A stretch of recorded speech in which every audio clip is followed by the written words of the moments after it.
Path of Exile 2. It's gonna be amazing. You already probably know this. And now there's an update. Another one. And I am excited. All right, they've been doing some teasers related to the 0.2.0 update, but you probably want something a little bit meatier. That's what we got here today. They dropped another teaser, but this time it's a little bit bigger. They say here we have to keep the big changes coming to Path of Exile 2 under wraps, but here's a few new teasers. Now, keep in mind, they aren't even showing the big changes yet. So the ones they're showing here are actually... Is Path of Exile low-key the most hyped thing ever? And yes, I deserve the death sentence for using the term low-key because it's stupid. Thank you for reminding me and keeping me a real man, not some kind of Gen Z pussy. Thank you. In any case, Path of Exile, I mean, obviously there's big games like Monster Hunter Wilds that's coming out, but Path of Exile is probably the most exciting thing for a lot of people. Because there is that specific class of players that just play Diablo, Path of Exile, Last Epoch, and whatnot. And also, Last Epoch getting finally a new season. It's been so long. Come on. Be faster. Be better. Fairly decent, meaning we're getting a little bit more than I would have originally expected. So we're getting some new ascendancy classes. So we're getting multiple... Honestly, from everything, I think ascendancy class is the thing that excites me the most. Because ascendancy classes are actually special in Path of Exile 2. In Path of Exile 1, I have mentioned it multiple times, but classes don't exist, and ascendancies don't really also exist. If you're the Path of Exile 1 player, you know that the way you play that game is you pick a skill gem, and then you pick the according class that has the biggest multipliers for that skill gem that you want to play. Or the way that you want to play that skill gem. And that's it. That's it. Nothing more, nothing less. But Path of Exile 2 actually has classes. And that excites me. I think classes are something special. Classes are something that defines you as the wannabe big buff man because you're a scrawny pussy in real life.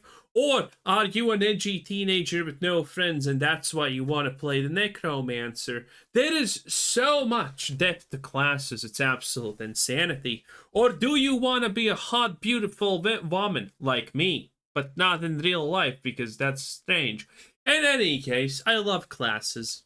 New ascendancies. If you're not aware, all of the classes that are already out that have 2 ascendancies each, they're actually going to be having 3 ascendancies by the time the full release of the game comes out. There's going to be 3 ascendancies for each class. There'll be a total of 12 classes. That means 36 total ascendancies. Currently in the game, there are 12 ascendancies because there's 6 classes and 2 each. So multiple new ascendancies, and they put an illustration for one. This obviously looks like the mercenary. The dude's holding a crossbow there, unless for some reason it's this guy that's the ascendancy, but this is the predominant guy up in the front here, looking like maybe a new...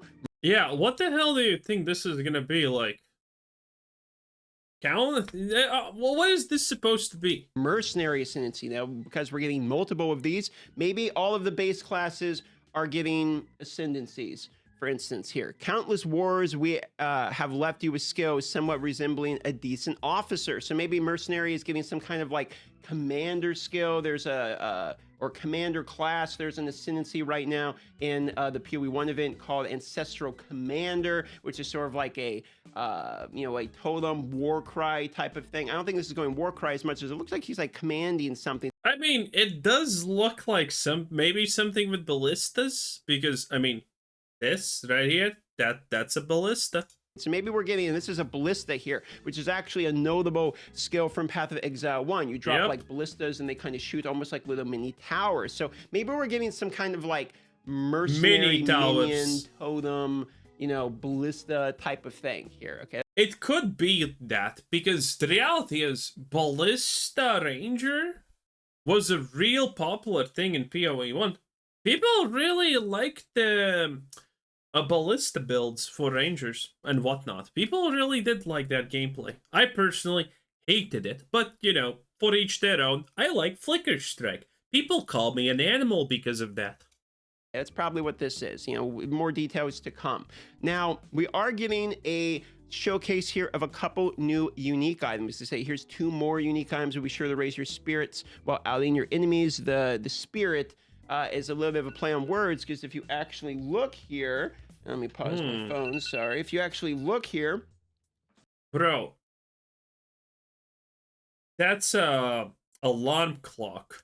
at this is a shield that grants 63% armor, 27 dexterity, 18% to all Ellie res, and then 1% Big. to maximum spirit per 50 maximum life. So if you're stacking life, you're actually going to be getting spirit now. Now I've seen people have 6, 7. Yeah, this is insane.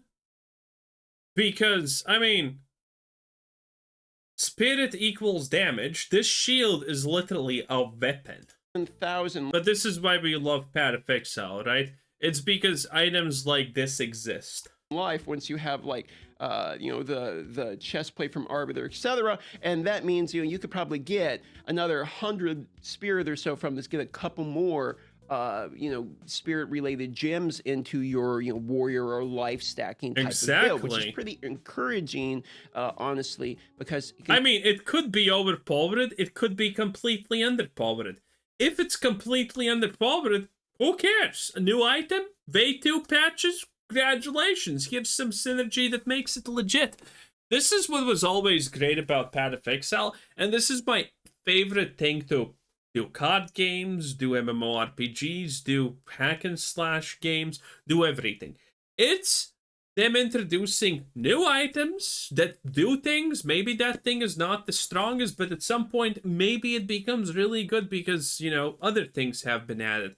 And I love that. It can be kind of hard to get spirit if you're playing like a warrior life stacker, for instance. Spirit notably would be on the amulet or the chest plate, but a lot of times those slots, you're not really going to be adding spirit in it, because if I'm doing a chest plate, maybe I want the one that has like maximum increased life if I'm doing a life build, or maybe attributes or something. So this will actually be pretty decent. I'm stacking life right now actually on a gymling build that I'm doing, where I'm stacking strength. Strength gives me life, and then I have the inherent bonus where I get twice as much life from my strength because it's a gymling, and that's one of the ascendancies. So I actually am going to have a ton of life on that character as a stat stacker, and this would be an interesting concept for a build, because if I get more life, I get tankier, and then life is giving me spirit, and then we could even notably do something like take the notable node that makes it where I can place infinite amount of totems, but every totem I place basically reserves 100 spirits. So you maybe do a spirit stacking totem build or something that just kind of comes to the mind, immediately. So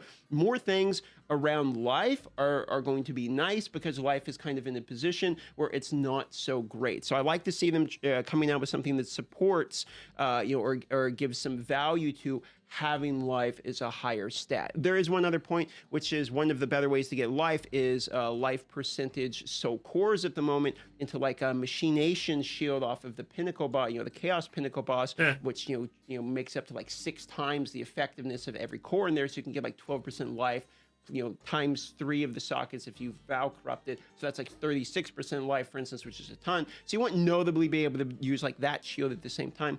But still, I digress. That's just something that comes to mind. Now look at this here. The deepest tower teaser. This is actually a helmet here. Armor and energy shield. Again, you're going to know this. These are both armor and energy shield. So maybe we are seeing an armor/energy shield. Holy shit. Enemies your presence count as being on a low life. Low life. That is a lot of damage on itself if you combo this with again, this is why Path of Exile is a great game.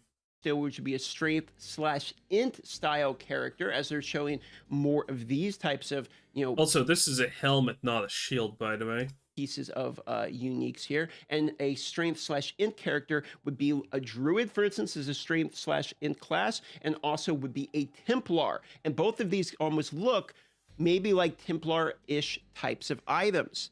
And interestingly enough, on the skill tree here, we have the warrior star, we have like your mercenary star here, we have our ranger star, our monk star, our sorcerer witch star, but the top left star here we don't have yet. This is... By the way, how do you feel about the fact that everything starts here? I personally like that a lot. I think it's cool. Everything is kind of adjacent, but still kind of far from each other. I think this is just better. The strength/int start, which will be... Also, you know what this does? This is low-key. it makes it easier to people to actually learn stuff when they go a second class, because you already know what you pick. You pick your class that starts, I don't know, pick anywhere here, for example. You pick another class and it starts here, and voila, look at that. You already know the skill tree. You don't have to learn everything. You already know things that are in the vicinity, which makes it so much better psychologically for new players who don't want to read everything. Again, Druid and Templar. Now we know Druid was one of the first, if it might have been the first or second class they ever showcased before the launch of the game. So we know they've been working on it. They mentioned it in multiple interviews as well, that it is coming at some point. They also mentioned that the Huntress is coming as well. But I believe somebody said in one of the interviews, in fact, it was in my interview, I just don't remember this, was one of my viewers on the live stream, was when I was talking about this, said, well, don't you remember in your interview, they stated the next classes that would be coming would be the Druid and Huntress. So if that is true, then the top left here is one of the spots that haven't been built out yet, and this whole side of the tree is just a notably not very used side of the tree right now, because everyone starts sort of in other locations, and there are actually some quite good, pieces here, in fact, including that one I was telling you about. Where is it here? The totem notable. Ah, yes, here it is. Took me a moment to find it. Right here, Ancestral Bond, the one I was telling you about, Totems, Reserve Spirit, etc. And there's also some very good nodes up here, like Aegis, which gives you armor and energy shield from equipped body armor, etc. The whole point is, this side of the tree is actually quite cool. And then armor/energy shield build would actually be quite good because of the way they can interact, etc. Crip had a wonderful video on this, but that's not really the point of this video. So let's we'll talk about that later if that, it rings true. And let's continue looking at what's coming on in this update here. So we have this piece here, another armor energy shield unique here, and you can see it's maximum life for a helmet and chaos resistance, and then enemies in your presence count as being on chaos resistance is pretty nice. Low life. Now there are some things on the tree that can utilize this. For instance, finality, 120% increased damage with hits against enemies that are on low life, 120%. By the way, that is just doubling your damage at almost any point. Is an insane amount of damage. So you could have the helmet and then anoint this, and you're just getting 120% increased hits damage, for instance. But there isn't too many that basically use that. Most of the things, again, there is so much potential for the future on the tree are notably about you being on low life and give you bonuses when you're on low life. For instance, like Painted Tomb and 30% more critical damage bonus when you're on low life. And some there's other nodes that have to do with that as well. But even this one node, finality, 120% is quite a lot of damage, and maybe this will interact with other items. Now, here's actually kind of the meat and bones of this teaser, other than, new ascendancies is good to know, and the uniques are good to know, but really look at this. Content Update 0.2.0 has a lot of improvements to the in-game coming. This right here is a statement we want to see a lot of improvements to the in-game coming. It seems like pretty much unanimously, from what I've seen from people very much enjoy the campaign. I'm sure you guys can leave comments saying your opinion on most people that I have seen, both in comments, viewers, what have you, Twitter posts. Everyone really seems to think the campaign is quite good, is looking for the other acts. Most of the feedback or complaints, or whatever you want to call them, start to show up around the in-game. So if they're focusing on fixing the in-game, in fact, even during the interview we did with him. Now, here's the tricky part about endgame bad or improving endgame and whatnot, is the fact that who do you listen to? Because a lot of people honestly are like Diablo 4 enjoyers in this sense, in the way that, well, they ruined Diablo 4 by making nothing endgame because everything is supposed to be farmable and doable in 2 seconds. They can't listen to those people in Path of Exile. At least Path of Exile 2. Path of Exile 1 is a zoomer fiesta. Don't care, okay? Listen, it's a different game completely. But Path of Exile 2, you can't listen to these people. There needs to be grind. There needs to be some kind of, we're not getting rewarded everything instantaneously. You have to actually put in some effort. So, when we're talking about improving the endgame, how much are we talking about improving it? And how much are we just saying, okay, sprinkle in fucking 3 mythics or 3 billion mythic rares or something like that so people shut up? On the tavern. Because keep in mind, every single expansion, I shouldn't call it expansion, every single league in Path of Exile 1 has been determined by players. good or bad, purely only depending on how much loot it gives. Yeah, almost no mechanic has ever been considered bad, except like for Calandra and some exceptions, but people didn't like it because you kind of can brick the way the thing is and whatnot. It can be inefficient, and then you're pissed. But typically, the average expansion in Path of Exile has always been determined good or bad purely based on the amount of loot dropping. Every time it was low, the league was shit. People didn't like it. And then GGG just, raised up the loot to 120%, and suddenly, best expansion ever, best league, yay! That has been a real thing in Path of Exile for pretty much forever at this point. And I wonder how can that be avoided in Path of Exile too? Talk podcast, you mentioned there's fires to put out basically around the in game is sort of the context of the conversation. So I think that this is going to ring true for the 0.2 update. It's going to be a lot of in game, but also to continue here, including improvements and new choices for the Atlas passive tree. Now, I think this is a very good thing to target because somewhat, if you look at the difference between Path of Exile 1 and Path of Exile 2 here, when you're looking at Path of Exile, in fact, let me log on my character. If you look at Path of Exile 2 here, one of the things I originally quite liked about the tree is that you can level all of them.